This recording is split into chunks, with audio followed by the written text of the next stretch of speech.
Halo Sobat Sipaling Chelsea, Assalamualaikum warahmatullahi wabarakatuh. Salam sehat selalu untuk teman-teman semua dimanapun berada. Ya, jadi ini bukan bahas tentang kesehatan ya, tetapi di video kali ini saya ingin bahas tentang pelatih baru kita ya, Enzo Maresca. Ya, dimana Enzo Maresca dipilih oleh manajemen The Blues untuk menjadi suksesor Pochettino di Stamford Bridge. Ya, tetapi tentu pertanyaannya adalah kenapa harus Enzo Maresca? Ya, why? Kenapa? Ya, padahal kan kita punya pilihan lain selain Enzo Maresca yang tentu lebih berpengalaman sebagai pelatih kepala di Premier League. Contoh De Zerbi ya, mantan pelatih Brighton. Kemudian ada Thomas Frank ya, yang juga dikaitkan dengan The Blues ya, sebelum penunjukan Enzo Maresca ya, pelatih Brentford. Kemudian ada Thomas Tuchel ya, kabarnya kita apa ya, kabarnya The Blues ingin mencoba bereuni ya dengan Thomas Tuchel ya, tetapi pembicaraan tidak berlanjut.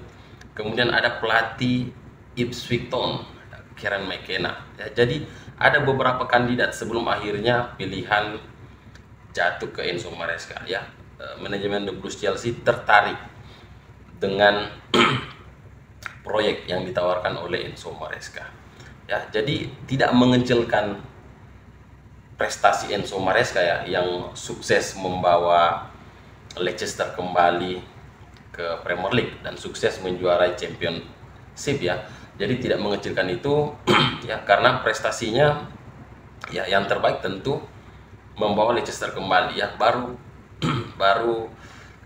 itu ya prestasi dari Enzo Maresca, meskipun ya pengalamannya tentu bukan kaleng-kaleng ya kalau dilihat dari karirnya ya, dimana dia pernah bekerja di bawah Pep Guardiola ya di Manchester City dan sukses membawa City treble winners ya. Jadi tentu ya dengan usia yang cukup matang ya, 44 tahun ya, sudah bisa dibilang sepulah. Jadi tidak mengecilkan ya prestasinya, karena ya tidak semua asisten pelatih itu bisa sukses ya menjadi pelatih kepala ya.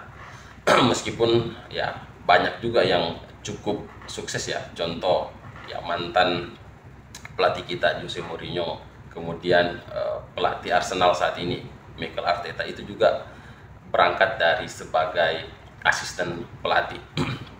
Ya, Andre Villas-Boas juga mungkin terhitung pelatih yang cukup sukses ya ketika menjadi pelatih FC Porto. Ya, jadi ya tetap optimis ya kalau saya melihat apakah Chelsea akan upgrade atau downgrade di bawah asuhan Maresca. Ya, tentu keputusan Enzo Maresca di awal-awal kedatangannya akan menjadi penentu apakah Chelsea akan lebih baik ke depannya ya. Banyak sekali PR yang harus diselesaikan Enzo Maresca, terutama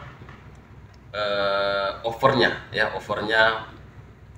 pemain The Blues ya. Ada 38 pemain yang saat ini terdaftar sebagai pemain Chelsea, termasuk yang di loan ya, dan gajinya juga nggak kaleng-kaleng ya. Contoh Lukaku yang saat ini di loan ke AS Roma itu mempunyai gaji yang cukup tinggi ya, 350.000 ya kalau tidak salah, 350.000 per pekan, 350.000 pounds ya. Gajinya sama dengan Raheem Sterling ya. Jadi tugas pertama Maresca ya harus menjual pemain-pemain yang over ya gajinya. Ya, jadi ini harus diselesaikan Enzo Maresca terlebih dahulu. Kemudian ya pemain-pemain seperti Datro Fofana ya, ini juga bisa dibilang gajinya cukup tinggi ya, sekitar 200.000 pounds per minggu ya. Bahkan dia lebih tinggi dari Enzo Fernandez yang gajinya itu sekitar 185 ya kalau tidak salah, 185.000 ya. Dan gaji terkecil di Chelsea itu milik Levi Colwill, 5.000 pounds. Bahkan Washington itu 75.000 ya, 7.500 pounds per pekan ya, dan kapten kita Gallagher itu di 50.000 ya. Jadi pemain muda seperti Romeo Lavia dia 45.000 ya. Ya bisa dibilang manajemen The Blues cukup sukses ya dalam urusan negosiasi gaji ya untuk para pemain muda. Mudryk itu 100.000 pounds per pekan ya. Kemudian ada Hakim Ziyech ya, pemain yang di loan juga ke Liga Turki, itu gajinya 200.000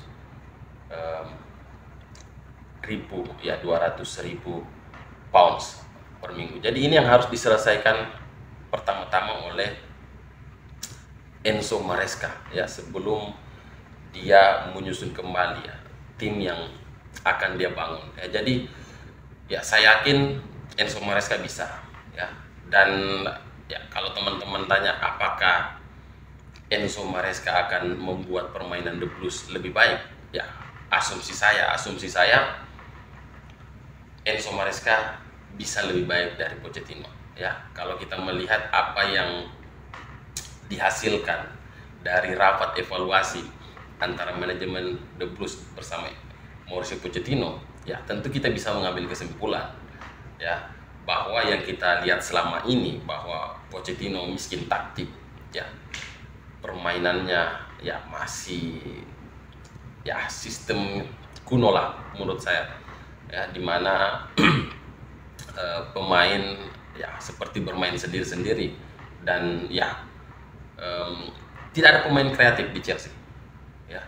Selama satu musim kita tergantung sama Cole Palmer ya, jadi ini tidak bisa terus diteruskan meskipun ya ada meskipunnya. Pochettino sukses membawa Chelsea tampil lebih baik di beberapa match terakhir ya, dimana Marco Kurela ya bermain inverted fullback ya, masuk ke tengah ya. Jadi cukup sukses ya, dan cukup disayangkan Pochettino tidak diberi kesempatan ya. Tetapi dengan hadirnya Enzo Maresca ya, saya tetap optimis ya, meskipun banyak yang meragukan ya. Karena kalau dilihat track record ya, game plan yang dimainkan oleh Enzo Maresca di Leicester ya, itu beda-beda tipis sama apa yang dilakukan oleh Pep Guardiola di Manchester City ya. Jadi Enzo Maresca ini ya tentu ya diharapkan bisa mendatangkan pemain kreatif ya, entah Hakim Ziyech dipertahankan atau kita beli pemain baru, karena ya akhir-akhir ini dihubungkan dengan Olise ya, Crystal Palace ya. Kemudian kita butuh striker baru tentunya, dan kalau melihat apa yang dilakukan Enzo Maresca di Leicester, tentu kita butuh kiper baru yang bisa membangun serangan dari bawah ya. Kalau teman-teman lihat ya beberapa cuplikan gol dari Leicester musim ini ya, itu hampir ya bisa dibilang 25% atau 30% gol dari Leicester itu bermula dari build up serangan dari penjaga gawang ya. Jadi Enzo Maresca ini menempatkan penjaga gawang itu sebagai center back ketika menguasai bola ya. Dan Enzo Maresca luar biasanya ya, dia membuat Leicester City menjadi tim yang jago dalam urusan possession ya di divisi Championship, penguasa ball possession di divisi Championship ya. Jadi dengan bermodalkan ini ya, saya rasa ya Chelsea bisa di bawah Enzo Maresca, upgrade ya dari musim kemarin ya. Menurut saya dari musim kemarin untuk lebih baik ya, minimal kita bisa finish di zona Liga Champions. Dan ya tentu kita berharap The Blues Chelsea bisa mematahkan dominasi Manchester City yang semakin ya tahun ya semakin berjalannya waktu ya, permainannya sudah mulai ketebak ya. Jadi sudah tidak seperti dulu, Kevin De Bruyne sudah sering cedera, kemudian ya tidak ada regenerasi di Manchester City ya. Jadi bisa dibilang The Blues punya peluang besar untuk mematahkan dominasi dari Manchester City musim depan. Andaikan ya Enzo Maresca bisa mendapatkan formula yang tepat ya untuk skuad The Blues Chelsea ya di musim depan ya. Dan ya tentu Enzo Maresca harus memanfaatkan SDM ya yang ada di skuad Chelsea saat ini. Ya, itu saja sih menurut saya. Ya, jadi mungkin sampai sini dulu ya pembahasan kita tentang tim kesayangan kita di Blues Chelsea. Ya, mudah-mudahan ada kesempatan lagi kita bahas lagi tentang Chelsea. Ya, nanti kita lihat beberapa hari ke depan ada kabar apa lagi tentang Chelsea, kita akan bahas lagi. Entah saya di tempat kerja atau di rumah, ya intinya kita tetap bahas The Blues. Ya, jadi darah sudah terlanjur biru ya, sebapuk apapun Chelsea kita harus tetap mendukung The Blues ya agar bisa lebih baik lagi ke depannya. Oke teman-teman, terima kasih sudah menonton video ini sampai akhir ya. Assalamualaikum warahmatullahi wabarakatuh.